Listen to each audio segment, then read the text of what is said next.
Volkswagen Beetle, with its cheerful, rounded shape, is an icon of the 20th century. For many, it represents the free-spirited vibes of the 1960s, a symbol of peace, love, and counterculture. It's the car of road trips, first loves, and sunny days. But beneath this happy-go-lucky exterior lies a story that is far from cheerful, a story rooted in one of the darkest chapters of human history. This lovable little car was not born from a vision of peace, but from a dictator's ambition and an engineer's compromise. To understand the Beetle, we have to travel back to 1930s Germany, a nation in the grip of a totalitarian regime. The story begins with one of history's most notorious figures, who had a grand vision. He envisioned a Germany connected by a network of autobahns, with every citizen able to afford their own car. This wasn't just about transportation, it was a powerful propaganda tool. A car for the masses, a people's car, would signal the success and prosperity of his new order. He laid out a strict set of requirements for this vehicle. It had to be simple, reliable, and affordable for the average working family. It needed to carry 2 adults and 3 children comfortably. Furthermore, it had to be capable of sustaining high speeds on the new autobahns, reaching at least 100 kilometers per hour, or about 62 miles per hour. It also needed to be fuel efficient and easy to maintain. To bring this vision to life, the regime needed a brilliant engineer, and they found one in Ferdinand Porsche.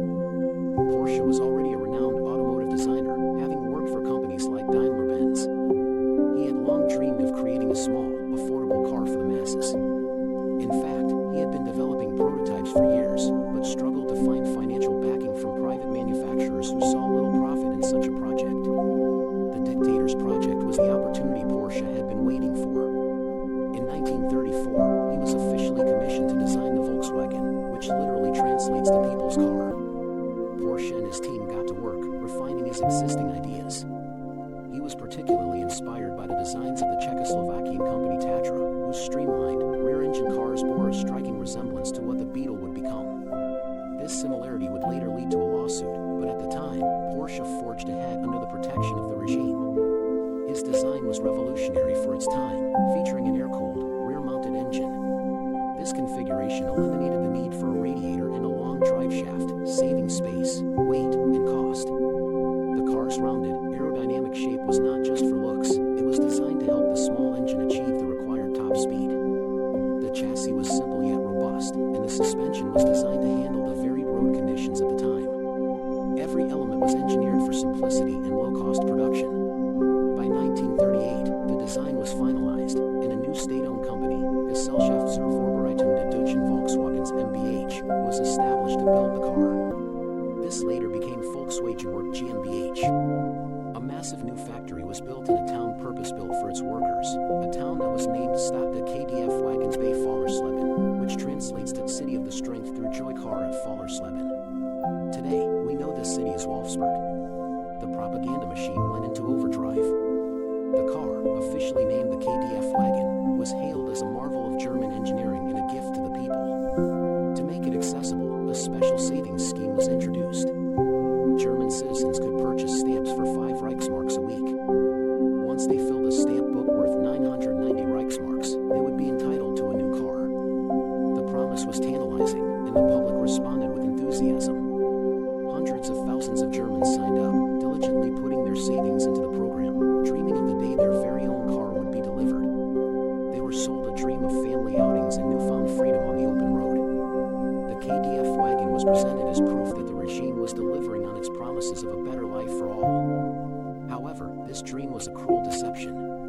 As the factory neared completion and citizens filled their stamp books, the world was teetering on the brink of war. The regime's true priorities were not in providing civilian transportation. The vast factory and the engineering prowess behind the KDF wagon were always intended for another purpose. When war broke out in 1939, the entire operation was immediately repurposed for military production. Not a single car was ever delivered to a civilian who had saved for it through the stamp program. The money of over 336,000 savers, funds that could have bought them homes or other necessities, vanished into the war machine. The people's car became a tool of conflict. The factory in Wolfsburg began producing military vehicles based on the Beetle's versatile chassis. These included the Kübelwagen, a light military utility vehicle, and the Schwimmwagen, an amphibious four-wheel drive vehicle. The robust robust, simple design that was meant for family road trips proved to be incredibly effective on the battlefield. The factory itself became a dark place, relying heavily on forced labor. Thousands of prisoners of war, concentration camp inmates, and conscripted workers were forced to work in brutal conditions to produce vehicles for the war effort. It is a grim and undeniable part of the Volkswagen story. The very place where the people's car was meant to be built became a site of immense human suffering. When the war ended in 1945, Germany was in ruins, and the Volkswagen factory was heavily damaged by Allied bombing. The future of the people's car looked bleak. The factory fell under the control of the British military, who initially had little interest in the strange little car. They considered dismantling the factory and shipping it to Britain as war reparations. However, British automotive manufacturers saw no value in the design, famously dismissing it as quite unattractive to the average motorcar buyer and too ugly and too noisy. The fate of the factory and the car hung in the balance. But one man, a British Army officer named Major Ivan Hurst, saw its potential. Tasked with managing the factory, Hurst discovered an intact Beetle and was impressed by its quality and design.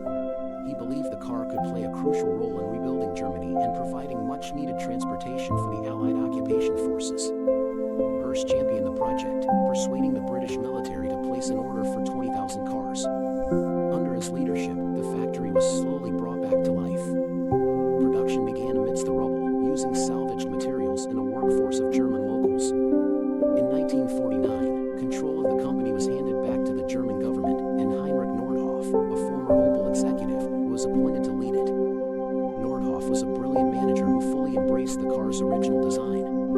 He focused on continuously improving the car's quality and reliability rather than making drastic changes to its appearance. This philosophy of gradual evolution would define the Beetle for decades. The car, now officially known as the Volkswagen Type 1, but universally nicknamed the Beetle, began its journey to global stardom. It was exported to countries around the world, but its entry into the American market was particularly challenging. In the 1950s, America was the land of big, powerful, chrome-laden cars. The small, unassuming, and oddly shaped German car was the complete opposite of everything Detroit was producing. Furthermore, its origins were a significant hurdle. Many Americans were understandably hesitant to buy a product so deeply connected with a recent enemy. Volkswagen's success in America hinged on one of the most brilliant advertising campaigns in history. The ad agency Doyle Dane Bernbach, or DDB, was hired to sell this strange little car to a skeptical public. Instead of hiding the Beetle's perceived flaws, the campaign embraced them with wit and honesty. Ads with headlines like Lemon and Think Small were revolutionary. They celebrated the car's simplicity, reliability, and fuel economy, positioning it as a smart, sensible alternative to the gas-guzzling behemoths of the era. The campaign was a massive success, and it changed advertising forever. It also helped to transform the Beetle's image. The car became a symbol of anti-establishment thinking and practicality. It was cheap to buy, cheap to run, and easy to fix, making it popular with students, artists, and families on a budget. By the 1960s, the Beetle had shed its dark past and was fully embraced as a key part of the counterculture movement. It became the love bug, a symbol of peace and individuality, a cheerful icon painted with flowers and peace signs. It's a remarkable transformation. A vehicle conceived as a propaganda tool for a totalitarian state became a global emblem of freedom and love. The story of the Volkswagen Beetle is a complex and often uncomfortable one. It's a story of genius engineering intertwined with political manipulation, a dream of mobility for the masses built on a foundation of deceit and suffering. Yet, it is also a story of incredible resilience and reinvention. It shows how an object can be reclaimed and redefined, its meaning transformed by the people who use it. The Beetle survived its controversial birth, transcended its dark origins, and drove its way into the hearts of millions around the world, proving that even things born in darkness can find their way into the light. If you found this story interesting, consider subscribing to my channel, Ude Repo, for more deep dives into the hidden histories behind the things we know and love.